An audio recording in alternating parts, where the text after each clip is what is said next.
So this is where the fun starts. It's the high gain, dirty amp syndrome. It's the stuff you want to know about, really. What to look for in a high gain amp or an amp with lots of distortion? Well, in my experience, and you can take it or leave it, but I find that a lot of high gain amps compress the front of a note. So what I mean is when you pluck the note, it's sort of, you lose the front end of it. When using a high gain amp, you've got to check the sound is still there at the front of the note. And I'll give you an example. There's loads of sustain here, but you'll be able to hear the attack of the note. So if I go...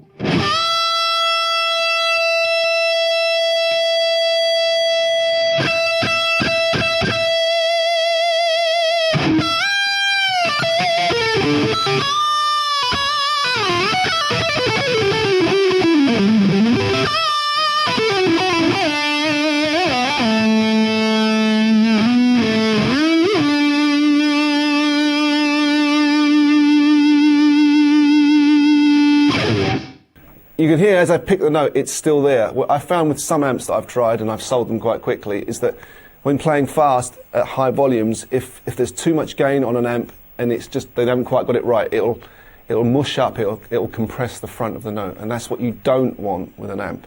That's why I like these old 5150s. They're kind of chunky, but with a lot of attack.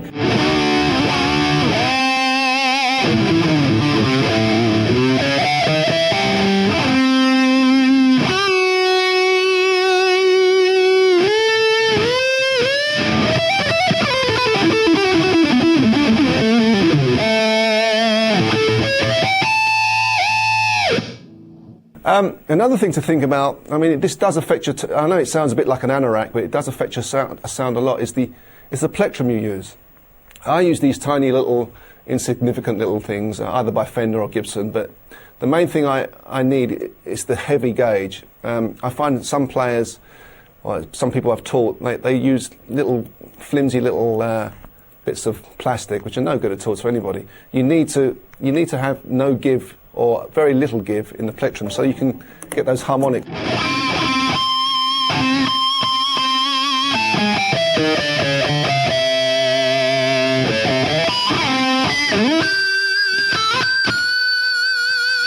You wouldn't be able to get those harmonics unless you had quite a stiff plectrum. Another thing that will show your sound up is the cables you use.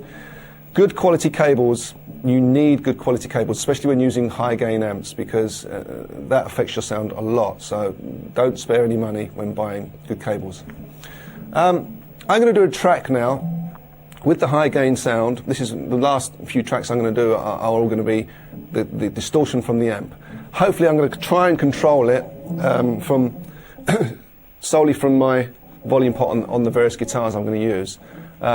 That is an art form in itself. You just need to have done a lot of work in front of loud amps to sort of kind of get the control of the guitar.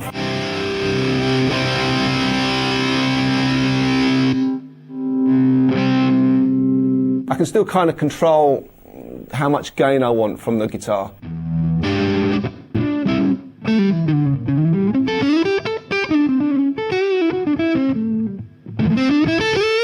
So as I turn it up,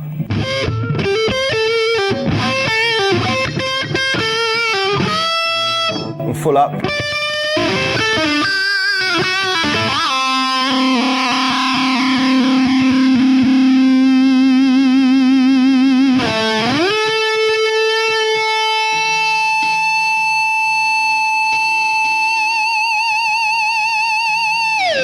So a lot of control from this guitar. This guitar does scream. It's just a very sustained kind of resonant guitar. As I said, that's what you're looking for acoustically with an electric guitar. A guitar that the pickups don't have to work too hard.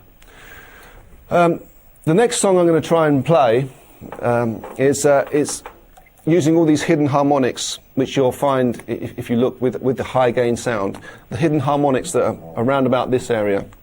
I'll just quickly run through. You can kind of get these sort of artificial scales.